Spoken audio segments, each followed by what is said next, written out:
వైసీపీకి మరో షాక్ తగిలింది. నేతలు వరుసగా పార్టీని వీడుతున్నారు.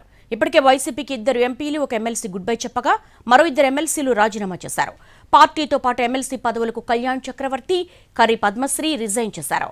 మండలి చైర్మన్ కు రాజీనామా లేఖలు అందజేశారు. ఇటీవల మొత్తం 3 ప్రతిపక్ష పార్టీ ఎమ్మెల్సీలు రాజీనామా చేయడంతో మండలిలో వైసీపీ ఎమ్మెల్సీల సంఖ్య బలం 28కి పడిపోయింది.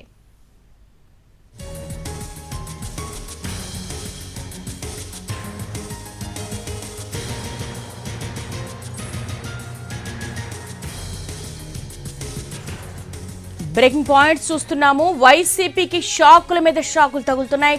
నేతలు వరుసగా పార్టీని వీడుతున్నారు. ఇప్పటికే వైసీపీకి 2 ఎంపీలు, 1 ఎమ్మెల్సీ గుడ్ బై చెప్పగా మరో 2 ఎమ్మెల్సీలు రాజీనామా చేశారు. పార్టీతో పాటు ఎమ్మెల్సీ పదవులకు కళ్యాణ్ చక్రవర్తి, కర్రి పద్మశ్రీ రిజైన్ చేశారు. మండలి చైర్మన్ కు రాజీనామా లేఖలు అందజేశారు. ఇటీవల మొత్తం 3 ప్రతిపక్ష పార్టీ ఎమ్మెల్సీలు రాజీనామా చేయడంతో మండలిలో వైసీపీ ఎమ్మెల్సీల సంఖ్యాబలం 28కి పడిపోయింది.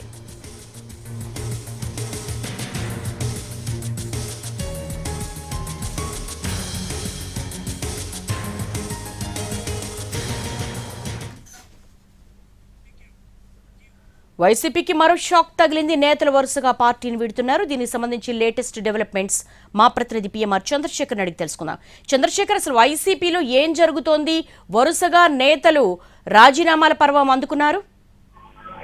మీరు చెప్తున్నట్లుగానే వైసీపీకి వరుస షాకులు తగులుతున్నాయి దేవి. ఈ రాజీనామాల పర్వం అనేది ఇంకా కొనసాగుతుంది. ఇంకొన్ని రోజులు కూడా, మరికొన్ని రోజుల పాటు వైసీపీ నేతలు, కీలకమైన పదవుల్లో ఉన్న వాళ్ళు కూడా రాజీనామాలు చేసే అవకాశం ఉన్నట్లుగా ప్రస్తుతం జరుగుతున్న పరిణామాలు కావచ్చు, పార్టీ నుంచి వస్తున్న సమాచారం మేరకు తెలుస్తోంది. అటు తెలుగుదేశం పార్టీలో కావచ్చు, బీజేపీలో కావచ్చు, కొంతమంది చేరేందుకు కూడా వైసీపీ నుంచి తమ పదవులకు రాజీనామా చేసి చేరేందుకు కూడా సంసిద్ధత వ్యక్తం చేస్తున్నట్లుగా మనకు వస్తున్న సమాచారం తెలుస్తుంది. సో దీంట్లో భాగంగా తాజాగా ఇవాళ 2 ఎమ్మెల్సీలు తమ పదవులకు రాజీనామా చేశారు. మండలి చైర్మన్ మోషన్ రాజుకు రాజీనామా లేఖలు కూడా సమర్పించారు. నెల్లూరు జిల్లా నుంచి ఎమ్మెల్యే కోట ఎమ్మెల్సీగా ఎన్నికైన కళ్యాణ్ చక్రవర్తి, అలాగే నామినేటెడ్ కోట కాకినాడ జిల్లాకు సంబంధించిన కర్రి పద్మశ్రీ ఎవరైతే ఉన్నారో ఆమె కూడా గవర్నర్ కోట నుంచి ఎమ్మెల్సీగా ఎన్నికైంది. సో కళ్యాణ్ చక్రవర్తి, కర్రి పద్మశ్రీ వీళ్ళిద్దరు కూడా తమ పదవులకు రాజీనామా చేస్తూ మండలి చైర్మన్ మోషన్ రాజుకు రాజీనామా లేఖలను అందించారు. మొత్తం ఇప్పటి వరకు చూసుకుంటుంటే ప్రకాశం జిల్లాకు సంబంధించిన పోతుల సునీత నిన్న రాజీనామా చేశారు తన పదవికి. సో మొత్తంగా 3